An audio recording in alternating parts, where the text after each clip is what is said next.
Charlene asked would I do a little thing, just a parent pep talk. So actually the day that she texted me, I had been leaving work and a few thoughts had come into my head. So that's just what I'm going to share with you now. So I work as a nurse, and that day as I was leaving work, it was a half day, and one of the girls kind of joked and said, "Oh, look at you going home now to get some nice lunch and chill out for the afternoon." And I laughed and said, "Yeah, that's really what it's going to be like, because I'm going home to homeschool, always P6, so the work has been flying in hard for AQE stuff, and yeah, it kind of was, I was almost dreading coming home to start doing that after a day at work. So I went off to get changed, and I was taking off my uniform and took off my name badge, and the thought just came to me of, should I be putting on another badge now? Do I put on a mum badge? Do I put on my teacher badge? The dinner needs sorted. Do I put on a cook badge? But the house is really filthy, so maybe it's my cleaner badge today. And it just kind of struck me how right now we seem to be maybe putting on an awful lot more than what we normally would. You know, I had years of training to be a nurse and have lots of experience, and still sometimes things come along that I'm not sure about and I can ask for help, but I've had no training to be a teacher. I'm not a good entertainer with the kids, and those things just seem really difficult. But it also made me think about people who have maybe had to take off the badges that they have enjoyed wearing. Some of our own church folk are being furloughed and they're not able to do the jobs that they love. Other people who are maybe used to looking after nieces or nephews or grandchildren and they can't see them anymore.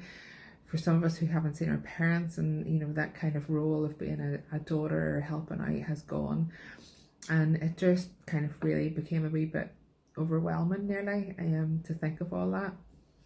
So I got into the car, and for a while now the car has been my sort of quiet place. It's usually the only time that I have any time on my own between work and home, and I often use that time to just try and connect with God a little bit, to pause and, you know, prepare myself for what's to come. And as I got into that car that day, I thought, well, what badge does God have for me or put on to me? And the only thing that came to me was beloved child of God. That actually there's no other badge that he wants me to wear other than the one that he tells me, which is beloved child of God.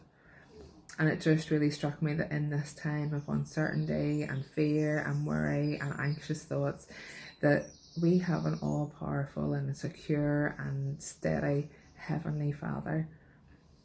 That sometimes whenever we get guilty for allowing more Xbox or more phone and screen time, or just putting a movie on so you can go off and have 10 minutes of headspace for yourself, that actually, you know, during those times whenever we're stressed and we're angry and maybe cross words come out, that in those times we can crawl to the feet of our Father Jesus and just cry out to him, to weep there, and to express how scary and how unsure we are of all that's going on.